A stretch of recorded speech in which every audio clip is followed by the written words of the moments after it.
오래전 지난 300년에서 900년까지 무려 600년 동안 찬란한 문명을 꽃피웠던 마야족이 아직도 그 문명을 이어갔더라면 마야의 땅이 되었을 과테말라가 이방인들에게 자리를 빼앗기며 그들이 이방인이 되어 이방지대에서 살게 된 것은 역사의 아이러니가 아닐 수 없다. 이제 과테말라는 아메리카 원주민과 스페인의 피가 섞인 혼혈족이 전체 인구의 41% 이상을 차지해 지배 계급으로 등장하며 이곳의 원주민들은 삶의 터전을 척박한 산간지대로 옮기며 문명의 소외 속에서 삶을 유지하고 있다. 서구에 개화된 스페인이 식민지 경영에 나서면서부터다. 1821년 스페인으로부터 독립을 하게 되지만 최근까지 독재로 인한 쿠데타가 반복되면서 민주주의는 정착되지 못하고 발전이 낙후된 가운데 전체 인구 52%가 농촌지역에 거주하며 취업 인구의 50%가 농사에 종사하고 있다. 그것은 낙후된 산업 발전 속에서도 천혜의 농지를 가지고 있기 때문으로 보인다. 커피와 면화, 설탕을 비롯해서 원유가 생산되며 커피는 세계 커피 수요량의 8위를 차지한다. 과테말라는 전체적인 생활 수준이 평균 이하라는 사실도 문제지만 가장 큰 문제는 문맹률이 70%에 달하는 교육에 있다. 스페인어 사용이 60%로 공용어이지만 나머지 40%는 각 지역 방언을 사용하고 있는 것도 문맹을 가져오는 이유라고 할 수 있다. 이와 같은 생활 환경 속에서도 과테말라의 이방지대에 사는 8% 정도의 마야계를 비롯해서 아메리칸 인디안으로 분류되는 여러 소수 종족들은 더 열악한 환경 속에서 삶을 유지한다. 이들의 대부분은 산간 고지대에서 생활하며 옥수수와 커피를 주 농산물로 재배하고 있다. 따라서 이들의 주식은 옥수수로 된 똘띠아와 야생으로 키우는 닭고기다.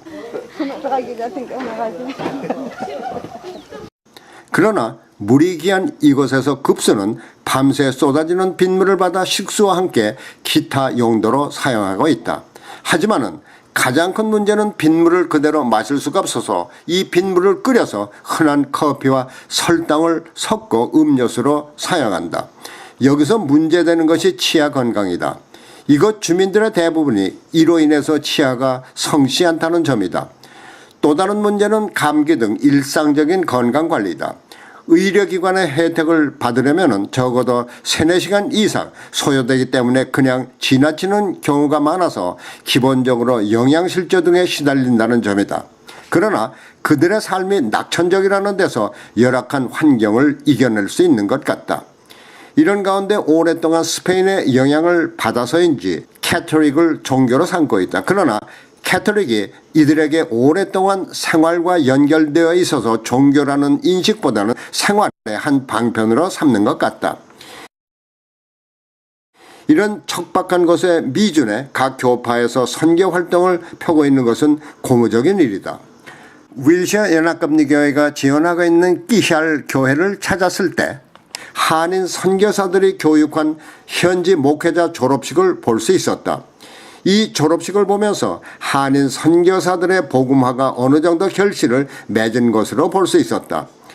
하지만은 단기 선교팀과 현지를 찾은 윌셔 연합감리교회 황기호 담임 목사는 복음 전도와 함께 이들 산간벽지에 현실적으로 필요한 치과와 내과 등 이들에게 절실한 장기적 의료 선교 방안과 이곳 어린이들이 현실에 만족하는 안이한 생활에서 벗어나 보다 넓은 사회를 볼 수 있고 미래에 가치 있는 삶을 설계할 수 있는 교육을 병행한다면 복음 전도와 함께 보람있는 선교가 될 것이라고 강조했다.